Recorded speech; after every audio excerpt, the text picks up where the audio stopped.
Pakistan China దేశాల మధ్య కొత్త ఒప్పందం కుదిరింది. పాకిస్తాన్లో తమ దేశ ఆర్మీ ప్రైవేట్ దళాలు మోహరించేలా చైనా డీల్ కుదుర్చుకుంది. చైనా పాకిస్తాన్ ఆర్థిక కారిడార్ ప్రాజెక్టులో పనిచేస్తున్న చైనా కార్మికులు, ఇంజనీర్ల భద్రత కోసం ఈ నిర్ణయం తీసుకున్నారు. ఈ ప్రాజెక్టుపై గత కొంతకాలంగా సమస్యలు అధికమవడంతో చైనా ప్రభుత్వమే రక్షణ చర్యలు చేపట్టాలని నిర్ణయం తీసుకుంది. ఇక ఈ ఒప్పందంతో చైనాకు చెందిన పలు భద్రతా సంస్థలు పాకిస్తాన్లో మోహరించనున్నాయి. పాకిస్తాన్లో బలూచిస్తాన్ ప్రాంతంలో చైనా పెట్టుబడులు పెట్టేందుకు సన్నాహాలు చేస్తోంది. ఇటీవల అక్కడి వేర్పాటువాదులు దాడుల కారణంగా సిపెక్ ప్రాజెక్టుపై తీవ్ర ప్రభావం పడుతోంది. పలు సందర్భాల్లో చైనా కార్మికులపై సైతం దాడులు జరుగుతున్నాయి.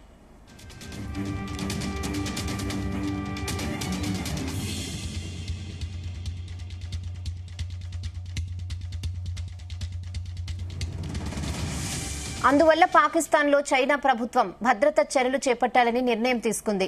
పాకిస్తాన్ ఆర్థిక సంక్షోభంలో ఉన్నప్పుడు ఏ దేశం సహాయం చేయడానికి ముందుకు రాలేదు.